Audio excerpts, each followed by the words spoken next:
Olá, malta. Então, eis o seguinte. Hoje vamos falar sobre uma cena porreira que é coisas fixes que a Bíblia nos diz. Epá, e eu não vou estar com muitas cenas, por isso vou só ir para aquilo que a gente quer.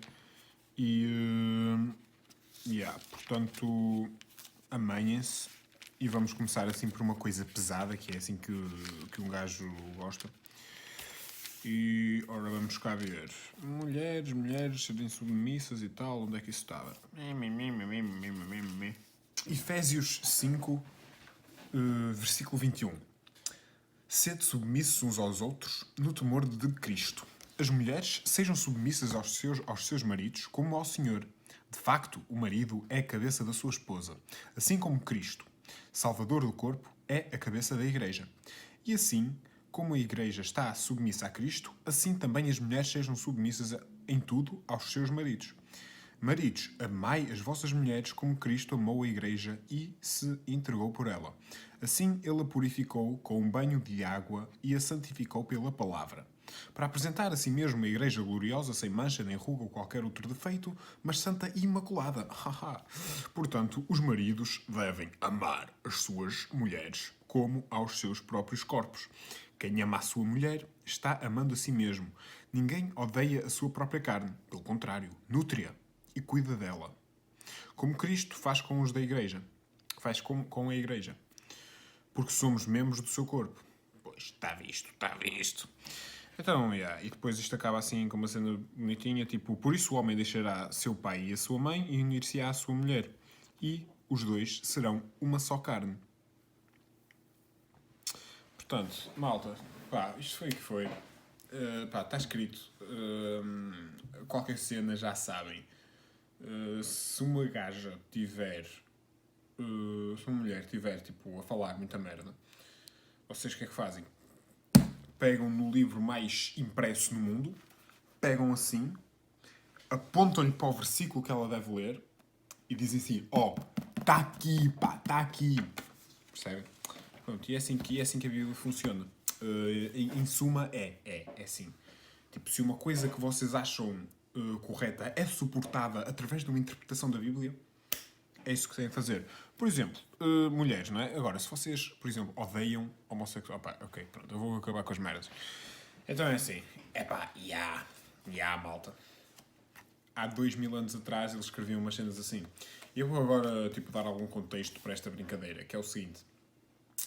Eu, portanto, tive que fazer uma certa pesquisa às cartas de São Paulo para fazer uma cena para os escoteiros, estão a perceber? Uma atividade para os escoteiros, íamos falar sobre as cartas de São Paulo e eu voluntariei-me e, como tal, aprendi umas coisas. E pá, arranjei a Bíblia que havia em minha casa, da comunhão da minha irmã, e peguei nela e comecei a lê-la. A primeira coisa que me surpreendeu foi que, mano, ler a Bíblia é como ler outro livro qualquer. É literalmente um livro com cenas escritas e tu começas a ler e tu percebes o que lá está. Eu sei que isto parece óbvio, mas eu não sei quanto a vocês, mas eu sempre tive uma espécie de tipo. Havia uma espécie de tabu em relação a ler a Bíblia, não que me tenha sido imposta, bem pelo contrário, porque tipo. Estive na comunhão, fiz a comunhão e o caralho, e família católica, fui batizado, essas coisas todas. Mas, tipo, alguma cena sobre ler a Bíblia que é bué espezinhada quase. Não é espezinhada, mas é tipo as pessoas olham meio de lado, tipo, ei, mano, estás a ler o quê? A Bíblia? Tipo, what the fuck? E é interessante pensar como este livro que eu tenho aqui à minha frente é a base da moralidade da nossa civilização ocidental. Civilização esta que depois, em 1500, começou a espalhar a sua moralidade à força pelos outros continentes. Por essa razão, e por muitas outras, acho que ler a Bíblia é uma coisa que nós devemos fazer como, no mínimo, como orientação do nosso tabuleiro de jogos, não é perceber? Tipo, estas coisas que estão aqui escritas moldaram, de certa forma, muita coisa sobre a nossa civilização. E outras razões pelas quais devem ler a Bíblia é que, apesar desta merda que eu acabei de ler aqui, que no fundo, pá, o que eles querem dizer aqui é tipo, casem-se e amem-se um ao outro, não é? E pronto, e depois a mulher que respeite o homem, não é? E é isso que se quer numa relação, é que se respeitem um ao outro. E pá, eles aqui depois têm aqui umas, tipo, dia a dia com a Bíblia, onde dizem que quando se lê o trecho que eu acabei de ler, dá sempre confusão. As pessoas perguntam como é que a Bíblia nos pode vir ensinar que a mulher deve submeter-se ao marido. Pronto, e eles depois explicam que estamos perante um caso que, há 2000 anos atrás, dizer esta cena, para além de ser... Não era, também, ainda não era aceite. Mas não por ser muito conservadora, em termos ideológicos ou ideais, mas por ser muito progressiva.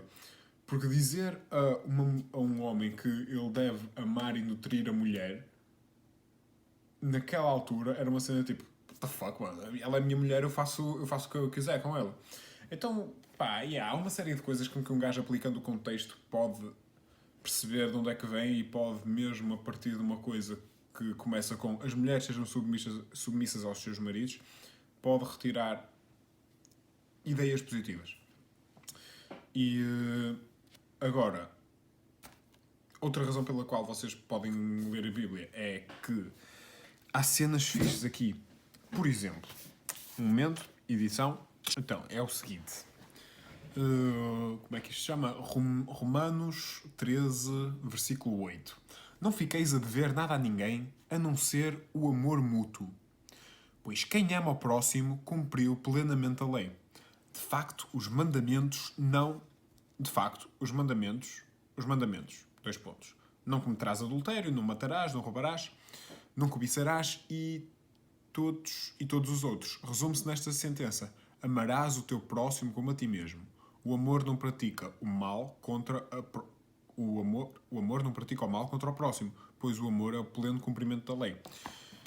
É bonito. Vamos dizer que não é bonito.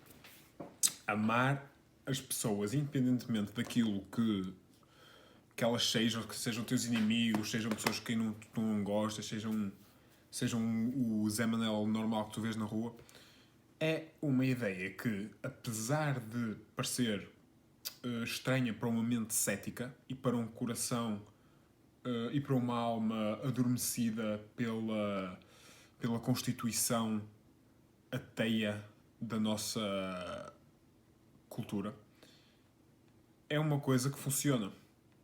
Quando tu vais andar na rua e sentes-te amor no teu coração,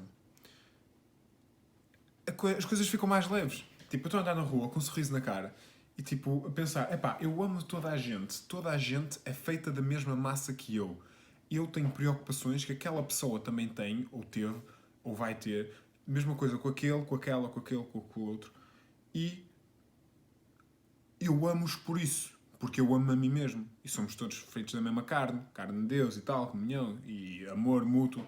Mano, isso é fixe, bro, pronto, façam isso, ok? Façam isso. Coisas que estão na Bíblia que vocês deviam fazer. E agora, pronto, vamos saltar outra vez para o outro lado. Corta. Ok, malta, esta é pesada. Estão prontos? Apertem os cavalos. Apertem os cavalos. Apertem os cavalos. Ok. Foi por isso que Deus os entregou conforme os desejos do seu coração, à impureza com que desonram os seus próprios corpos. Do que é que ele está a falar? Trocaram a verdade de Deus pela mentira e adoraram e serviram a criatura em lugar do Criador, que é bendito para sempre. Amém. Por isso, Deus entregou os homens a paixões vergonhosas. As suas mulheres mudaram a relação natural em relação contra a natureza.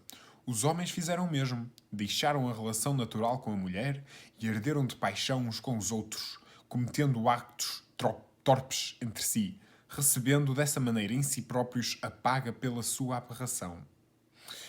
Os homens desprezam o conhecimento de Deus, por isso Deus os abandonou ao sabor de uma mente incapaz de julgar.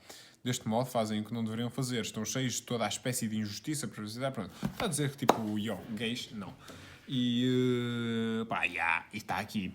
E depois é engraçado que, tipo, nesta Bíblia que eu tenho, eles depois têm uma espécie de justificações ou, tipo, maneiras de interpretar a Bíblia. Quer seja por coisas positivas, quer seja por coisas mais polémicas. Que é o caso. E o que é que eles dizem aqui? A homossexualidade e a SIDA. Então é o seguinte. Ao defender a sua tese de que todos têm a necessidade de salvação, Paulo, o escritor desta carta da Bíblia, que eu li, Paulo fala da pecaminosidade da espécie humana em Romanos 1, como exemplo específico daquilo que sucede quando as pessoas abandonam a verdade divina. Ele debate a atividade homossexual nos versículos 26 e 27. Há quem interprete estes versículos como uma condenação paulina dos homossexuais. Mas isso é uma grave e má interpretação das palavras de São Paulo. E porquê? Pronto, e o que é que eles dizem a seguir? Porquê é que é uma grave e má interpretação de São Paulo? Supostamente não há coito do santo matrimónio, antes do santo matrimónio. Ou seja, fodes quando casares, certo? E o casamento é como com um homem e com uma mulher. À partida. De certeza. E, portanto, se tu vais casar não podes foder antes de casar, não podes foder com um gajo se vais casar. Pronto. E é essa a interpretação, tipo, a desculpa que eles dão. Mas já, pronto. Só para mostrar que também há assim umas cenas fodidas. E agora, vamos para o outro lado. Então, isto ainda está a gravar? Tá. Então, o que é que ocorre? Está aqui Paulo, que é o autor das cartas, a falar sobre o tema de será que um cristão pode comer carne sacrificada a ídolos que não... de carne sacrificada a ídolos, porque isso é uma coisa que os cristãos não faziam. Então, basicamente, cristãos e não cristãos estavam a coexistir e os não cristãos, tipo, sacrificavam este porco ou esta vaca a uma divindade qualquer. Será que os cristãos podiam comer aquela carne depois de ter sido sacrificada a não sei o quê? Pronto, e é isto que Paulo está a responder. E neste seguimento de ideias, o que é que ele diz?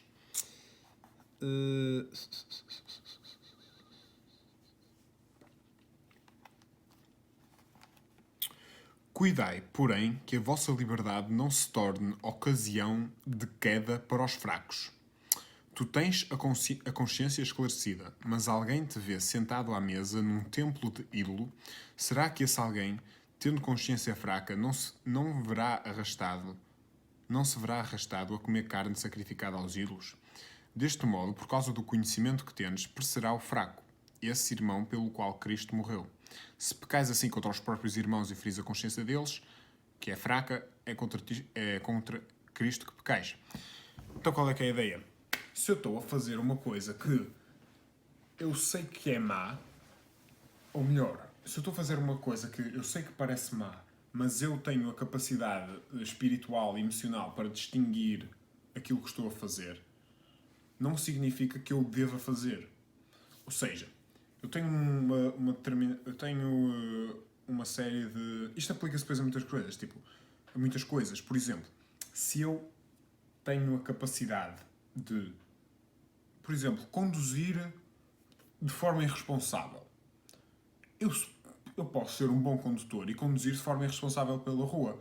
Irresponsável no sentido, por exemplo, sei lá, faço ali tipo uma guinada enquanto estou a fazer uma rotunda e faço a rotunda toda a fazer drift, estão a ver? Eu podia ser um condutor capaz de o fazer. Agora, não significa que só porque eu tenho a capacidade de o fazer, não significa que eu deva fazer. Porque há outras pessoas, o exemplo das crianças aqui é óbvio, que podem olhar para isso e pensar, ele está a fazer, também posso fazer. E essas pessoas que são mais fracas, seja por que motivo for, regem-se pelo meu mau exemplo, apesar de eu não estar a fazer uma coisa exatamente má. Porque eu sei fazer aquilo de perigoso que eu estou a fazer, perigoso, sem que as outras pessoas se magoem. Mas não significa que aqueles que estão a olhar para mim o saibam fazer. E isto é importante para o trabalho que eu estava a fazer, porque escuteiros e tal, temos de dar o exemplo, e mais, caminheiros, que são os mais velhos, temos de dar o exemplo aos mais novos, e como tal, tipo, ok, eu sou um adulto, posso fumar, mas não vou fumar à frente dos putos porque não quero que eles fumem, porque ainda são putos e não sabem discernir entre vontades e não têm noção. Pronto, vocês percebem o que eu quero dizer.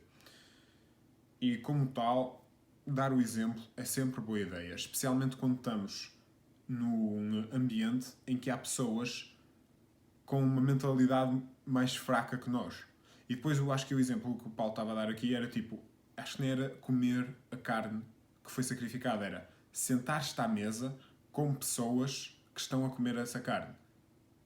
Isso depois leva-nos, podemos fazer uma analogia a partir dessa analogia para muitas outras coisas, tipo, é boa ideia eu estar, por exemplo, num grupo de pessoas que está a fazer drogas, que está a tomar drogas pesadas, tendo noção que, por exemplo, no meu caso, a minha irmã podia-me ver com essas pessoas. Estão a perceber onde é que eu quero chegar? Tipo, é esse o exemplo que eu quero dar. E mesmo que eu não o esteja a fazer eu próprio, ela pode olhar e pensar, o Duarte e os amigos dele estão a fazer aquilo, também eu vou fazer a seguir. E pronto. É uma questão de sermos aquilo que queremos que os outros sejam. Isso é bem importante. Pronto, malta. E eu acho que o meu ponto foi mais ou menos claro, que é o seguinte. Esta cena, tem conhecimento que foi escrito por, tipo, sei lá quantos gajos, pá, aí umas 200 pessoas, e foi editado ao longo de anos com o propósito de guiar a nossa moralidade. E eu acho estúpido e arrogante da nossa parte olharmos para uma cena que tem 2000 anos e que foi traduzida e espalhada pela Europa e editada ao longo de milénios, e olhar simplesmente para isto e pensar, não, isso é bem antiquado, isso não tem utilidade nenhuma, estamos agora num tempo diferente. Duarte, fogo. The fuck? Meus amigos, eu acho que não é verdade. Porque eu acho que, essencialmente, nós somos a mesma coisa que éramos há 2000 anos atrás. As nossas angústias prazeres e amores e felicidades e tudo mais têm um ambiente diferente, mas o fundamental é o mesmo. E eu acho arrogante, acho arrogante da nossa parte olharmos para uma coisa que foi escrita há tanto tempo e que tem sido usada há tanto tempo e descartarmos-la para o lado simplesmente porque achamos que estamos num tempo muito diferente. E, por isso a minha sugestão é, tentem ler assim um bocadinho, tentem pegar assim uma bíblia à toa, abrirem e lerem assim umas tretas, umas cenas. E, e talvez se divirtam. É isso. Maltinha. Que isso na bunda até segunda.